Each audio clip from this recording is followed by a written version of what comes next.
Kumusta ka kapatid? Asayo po dito sa Kawikaan chapter 11 verse 25. Ang taong matulungin, sasagana ang pamumuhay at ang marunong tumulong ay tiyak na tutulungan. Amen.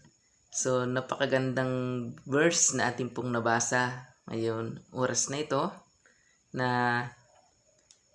kung ikaw ay isang taong matulungin, sasagana ang iyong pamumuhay. Dahil si God po ang magpapala sa iyo, kapatid, kaibigan. Yan, anuman ang iyong ginagawa, anuman ang iyong pamumuhay, tandaan mo kung ikaw ay nagtanim ng mabuti sa iyong kapwa. Mag-aani ka rin ng kabutihan. At si Lord po yung magpapala sa iyo. Kaya mapalad ka kaibigan kung ikaw ay isang taong matulungin.